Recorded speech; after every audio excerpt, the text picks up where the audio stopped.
වෙලාව හවස 1:53යි. නුවරඑළියට යන පාර දෙපැත්තේ ගොඩක් ආපදා විජ තැන් දකින්න පුළුවන් වුණා. මං හිතන්නේ මේ දිට්ටා සුළුකුණාට හින්දා වෙන්න ඕනේ. අපි හවස යන්න තීරණය කරේ අද අපි හවස ගිහින් එහි නැවතිලා හෙට උදේ ඉඳන්ම හවස් වෙනකම් ඇවිදිනවා කියලා තමයි දැන් මේ හිතාන අපි හැමෝම යන්නේ. මේ ගමනට අපේ පවුල අය විතරක් නෙමේ අපේ අයියගේ යාළුවෝ ටිකකුත් එනවා. ඉතින් එයාලා එනකම් අපි චුට්ටක් මෙතන නතර වුණා. අද නම් ගොඩක් හොඳට පායපු දවසක්. ඒ ගැන නම් මාරම සතුටුයි. මාරු වැඩේ කියන්නේ මෙතන යනකොට කට්ටිය හුගායක් හූ කියනවා. ඒක ඉතින් ෂොක්. අද අපි රෑ මෙහෙ නවතිනවා. අපි කවුරුත් දන්නවනේ නුවරඑළිය කියන්නේ ගොඩක් සීතල පැත්තක් කියලා. ඉතින් මේ වෙලාවේ ගොඩාරියක් සීතලයි. ඉතින් අපි ඉක්මනින්ම ඇතුළට ගියා.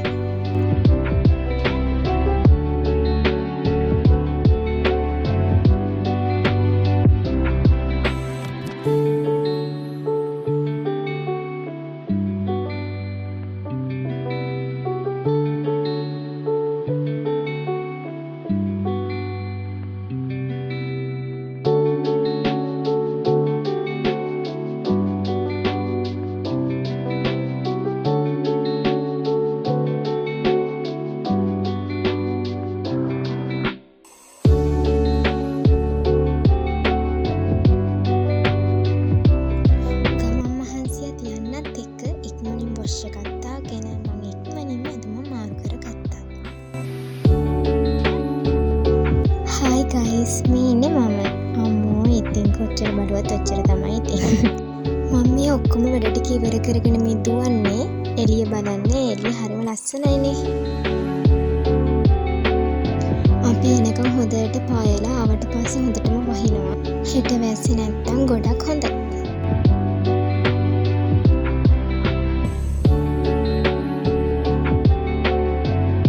රැට කෑමත් කාලේ ඉවර වෙලා දැන් අපි හැමෝම දැන් මේ හදන්නේ නිදා ගන්න. එහෙනම් good night.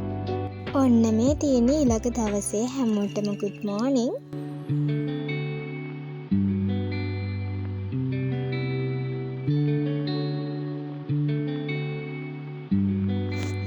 පිනි වැස්සක් නම් වහිනවා. එක වැඩි කරයිද දන්නේ නැහැ.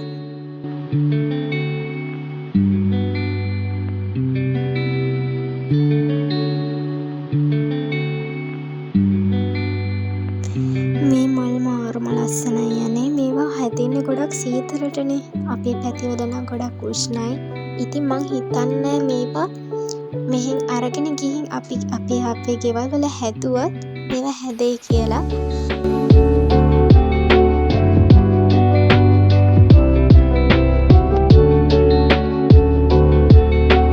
මේ අපි ඉන්න හොටෙල් එකේ වටපිටාව.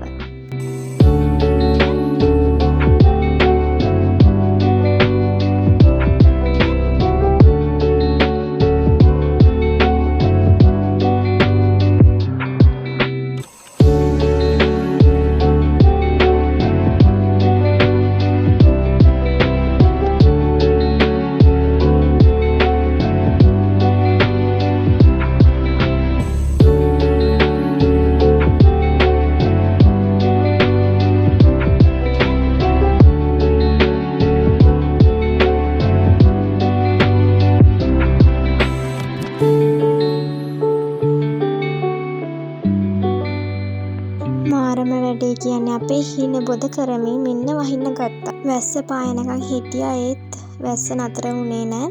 වැස්සත් එක්ක ලස්සන දිය ඇල්ලක් පේනවා. මේක මෙහි අය කිව්වේ lovers leap දිය ඇල්ල කියලා. මට මතක විදිහට මම මේට අවුරුදු කීපයක උඩදී මම මේ දිය ඇල්ල ළඟට ගිහින් තියෙනවා. ඒකෙදි ගත්ත වීඩියෝ තමයි මේ තියෙන්නේ. මේ අපේ අයියා බොස් අයියා ડોක්ටර් කෙනෙක්. දැන් ඉතින් වහිනවනේ. එහෙම කියලා දැන් අපි සැලෙනවද? නෑ. සැලෙන්නේ නෑ. අපි දැන් මේ වැස්ස තෙමි හරි අඩුම තරමේ ගෙගිරි පාක් එකටවත් යන්න කියලා තමයි දැන් මේ හදන්නේ. මෙතන නම් මාරම ලස්සනයි. ඉතින් මම මේකට නම් කීප වතාවක් ඇවිත් තියෙනවා. ඒත් මොනවා කරන්න තාත්තත් ඉතින් ආවා.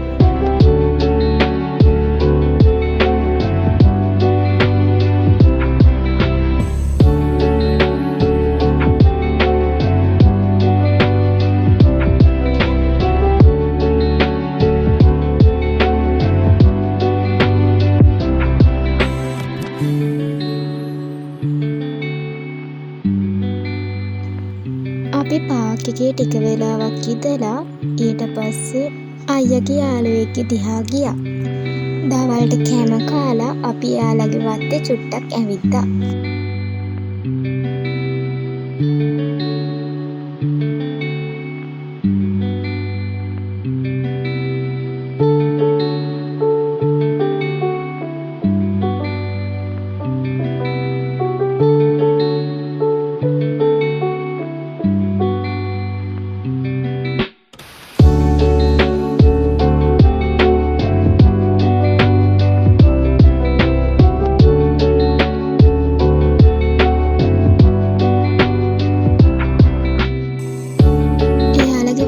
එක ජාතිය වර්ගවල එළවලු ගොඩාරියක් තිබ්බා.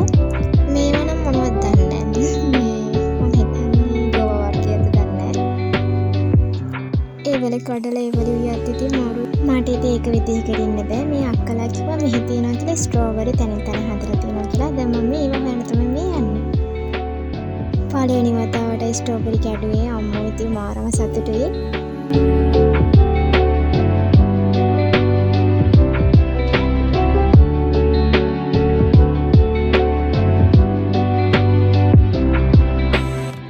ස්ට්‍රෝබෙරි කඩන වෙලාවෙත් හොඳටම වහිනවා.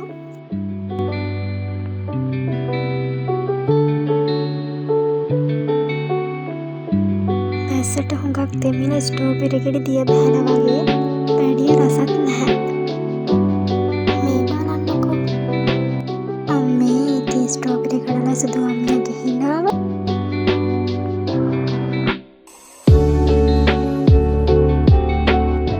හරි ඉතින් මේ විදිහට නෙමෙයි තමයි සලාද ගලවන්නේ.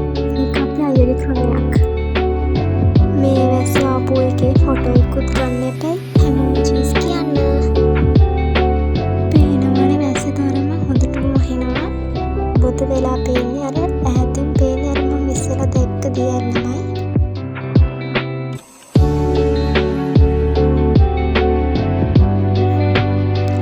දැන් ඉතින් නුවරඑළිය හිටියා ඇති. අපිට ඉතින් ඕන ගමන් යන්න හම්බුනෙත් නෑ. වැස්සේකට බාධා වුණා. අපි වෙන දවසක යන්න කියලා හිත හදාගෙන අතට නුවරඑළියෙන් ගෙදර යනවා.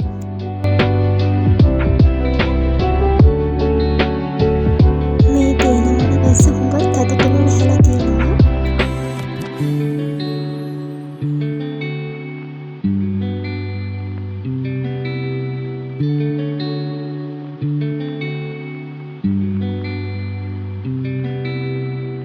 පේනවන හොඳටම මීදුම. මට කියන්නත් අමතකුණානේ මේ මගේ පළවෙනි වීඩියෝ එක. ඉතින් මේක අරලා මොකද හිතෙන්නේ කියලා පාතින් කමෙන්ට් එකක් දාන්න. එහෙනම් වෙන දවසක හම්බෙමු. බයි.